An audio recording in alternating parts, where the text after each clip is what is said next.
Време за првиот разговор во денешното издание на Македонија наутро на тема која што е најактуелна овој период, а според експертите ќе биде и допрва актуелна, многу ќе се зборува именно и за последиците кои што ги остава економската и енергетска криза.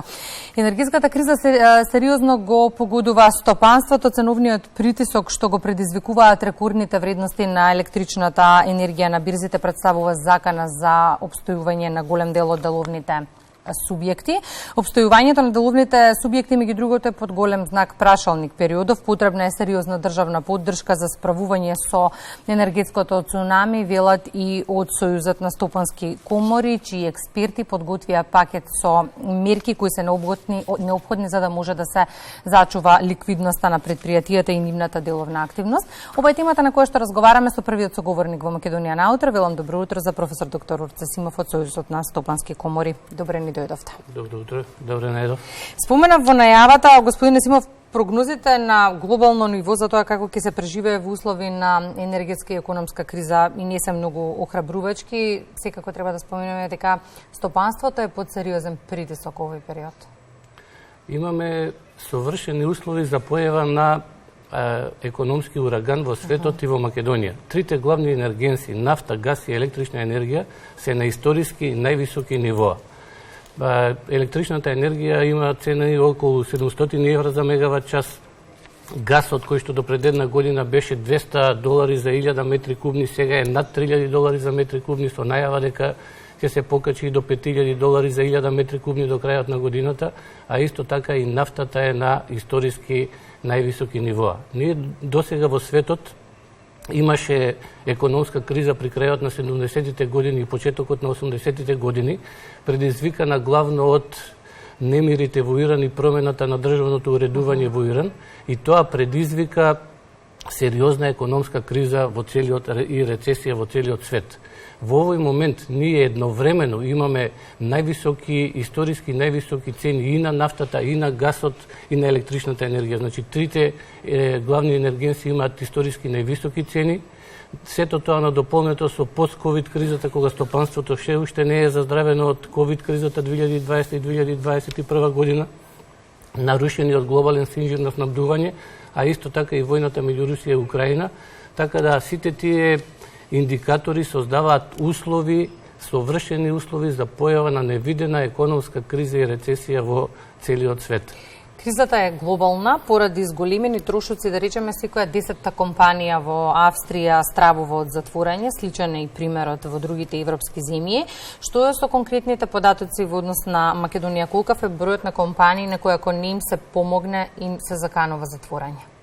Секоја 10-та компанија во Австрија стравува од затворање. Директорот на една од најголемите банки во Германија, на Комерцбанк, најави голем број на банкроти во Германија поврзани со оваа енергетска криза. Кај нас во Македонија можеби ситуацијата е уште полоша, затоа што немаме ниту нафта, ниту газ, а и електрична енергија во најголем дел увезуваме, така што високите цени на енергенсите што ги плаќаат компаниите, и микро, и малите, и средните компании, одлеваат од нив значителни суми на средства, кои што не остануваат за плаќање на тековните обврски, за развој, за инвестиции, така што земите и компаниите, земите кои што се енергетски зависни, многу потешко ќе ја поминат оваа криза, а меѓу нив е и Македонија.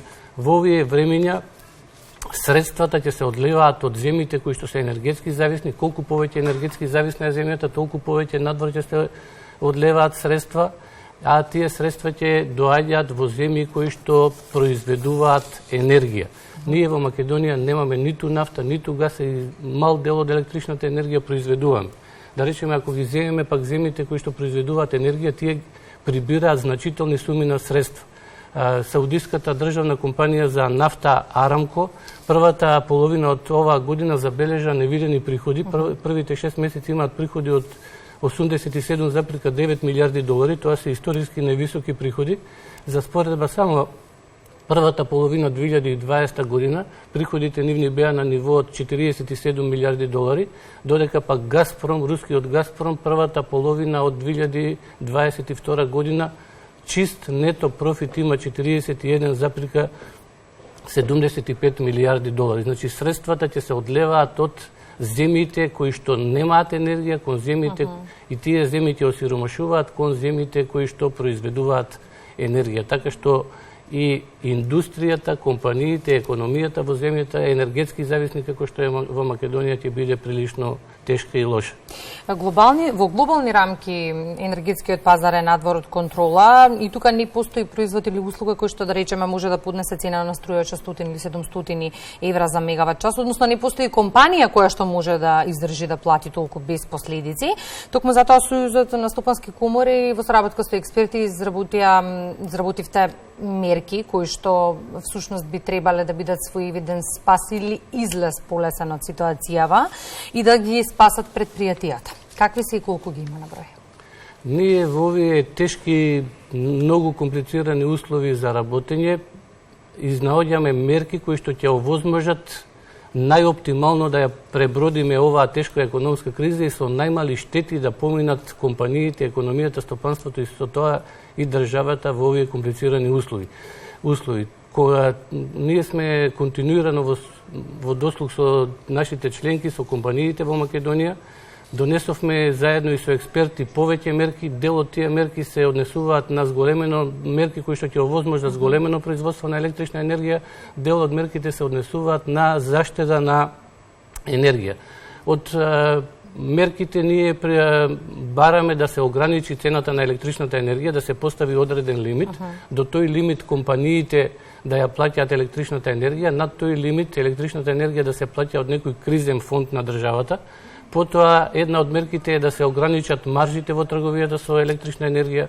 Една од посуштинските мерки е ЕЛЕМ да го зголеми производството, домашното производство, да ги стави сите капацитети во функција, да го зголеми домашното производство и таа електрична енергија да биде достапна на македонските компании по производна цена, не по цена на берзата. Потоа, имаме мерки во кои што се бара да се олеснат процедурите за производство на енергија од фотоволтаици и од други видови на обновливи извори на енергија, побрзо таквите капацитети да се ставаат во функција, да се ослободат производите што се потребни за инсталација на фотонапонски централи од ДДВ и други мерки кои што овозможуваат заштеда на енергија.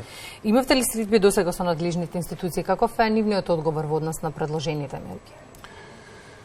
Ние, како Сојуз на стопански комори, сме членки на диалогот за јавно-приватно партнерство и тамо беа истакнати нашите предлог мерки. Се уште немаме одговор од надлежните институции од владата за нашите предлог мерки. На тој состанок на кој што бевме за јавен приватен диалог е договорено тој да заседава како кризен штаб во овој тежок временски енергетски кога се овие големи енергетски проблеми на сцена. Договорено е еднаш неделно да заседава како кризен штаб. Одговори за нашите мерки нема. Штети во државата и во Македонија сигурно ќе имат значителни суми на средства ќе се одлеат надвор и ние треба да изнајдеме заедно со надлежните институции и со владата најоптимални мерки и механизми за едноставно и полесно поминување на оваа криза. Ги споминате фотоволтаиците, тие и тоа како може да го намалат притисокот кој што го чувствуваат компаниите да им помогне да преживеат енергетската криза.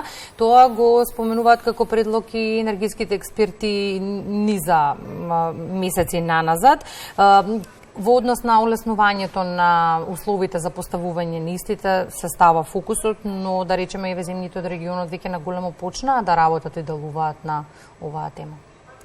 Ние мерките за пребродување на оваа економска и енергетска криза ги гледаме генерално во две класи. Едната класа на мерки е за зголемено производство на електрична енергија, а втората класа на мерки е заштеда на енергија без да се нарушат функционалностите и да се наруши работењето на компаниите. Еден од начините на кои што можеме да произведеме електрична енергија е од обновливи извори на енергија, фотоволтаици, ветер и други видови на обновливи извори на енергија.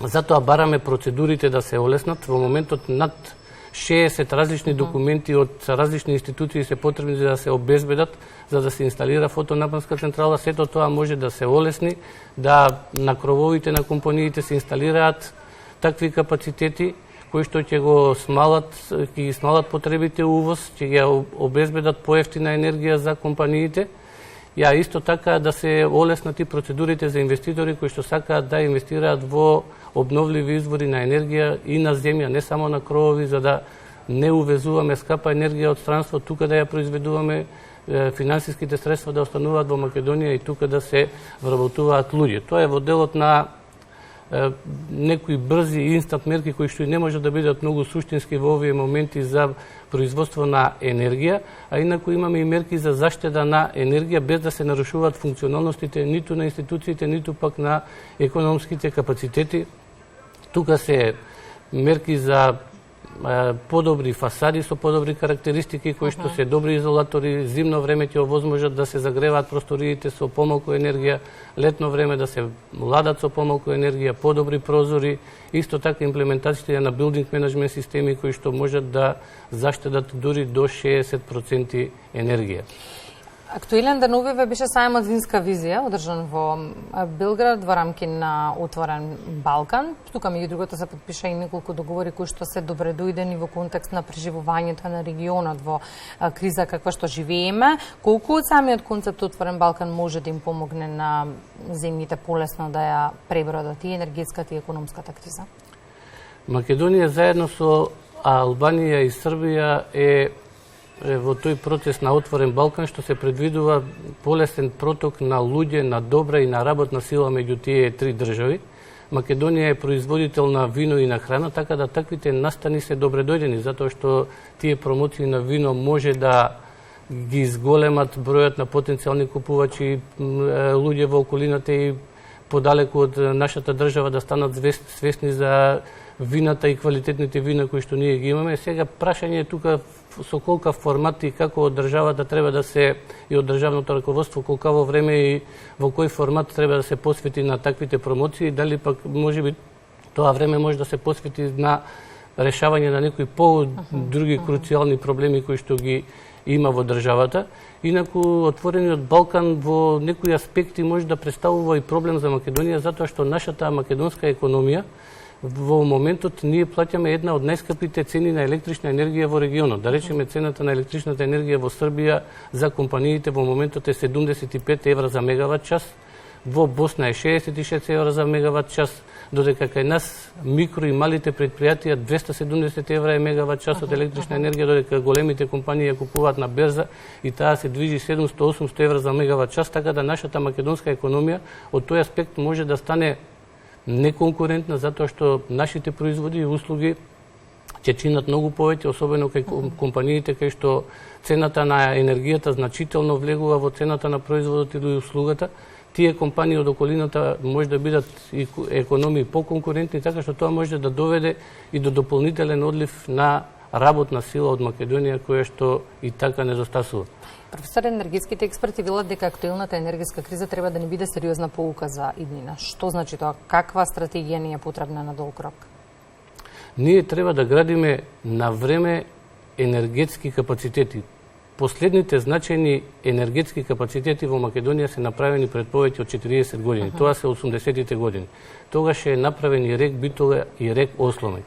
После тие капацитети ние не сме направиле ништо значително. Имаме направено неколку хидроцентрали кои што се со помал капацитет и за да биде тоа стратешки, системски и сериозно, треба кога ќе се направи еден голем енергетски капацитет, веднаш после тоа да се размислува што ќе се случува и што ќе биде кога тој енергетски капацитет неговиот животен век ќе помине или пак ќе ги исцрпи базните суровини од кои што ја генерира енергијата.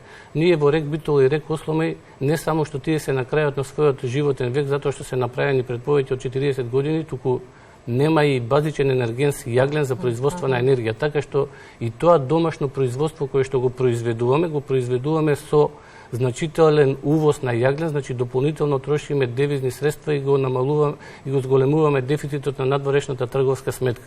Значи треба да се размислува стратешки, системски и да се градат енергетски капацитети, затоа што енергетските времењата за изградба на енергетски капацитет се мерат со децении. Не може нешто да се направи за кратко време, година или две. За краток временски период може само нешто да импровизираме и да се трудиме да ги намалиме штетите. Како во меѓувреме за сите инвестиции е потребно време за реализација? Што до тогаш, како ние?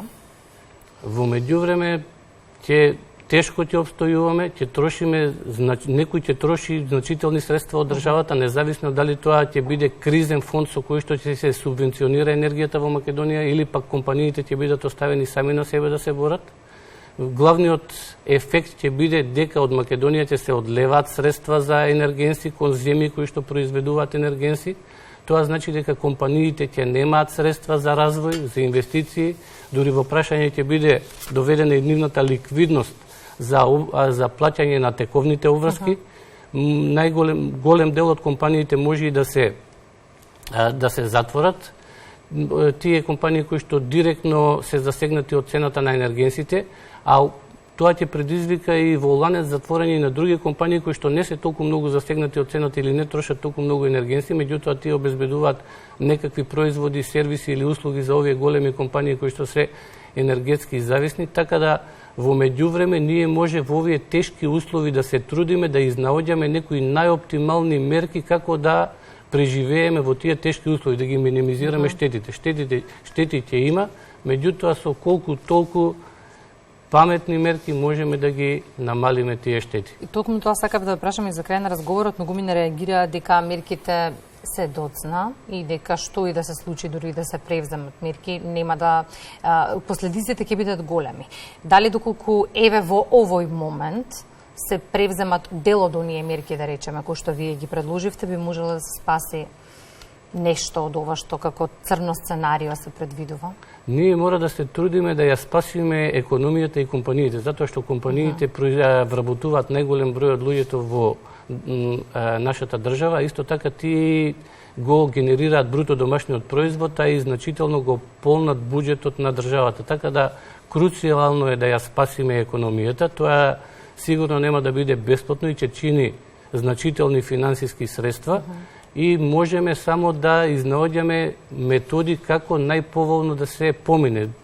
Не смееме да се предадеме и откажеме, мора понатаму да се бориме и доцна или не, мора да ги примениме овие мерки кои што се логични, кои што ќе овозможат оптимално функционирање во овие тешки услови, почеток на производство на енергија колку можеме побрзо од наши средства а исто така и заштеда на енергија. Господин Симов, благодарам за денешното гостување во Македонија на утро. Темата ќе биде актуелна во периодот кој што следува, што значи дека почесто ќе се гледаме. Благодарам. Да, благодарам на поканата.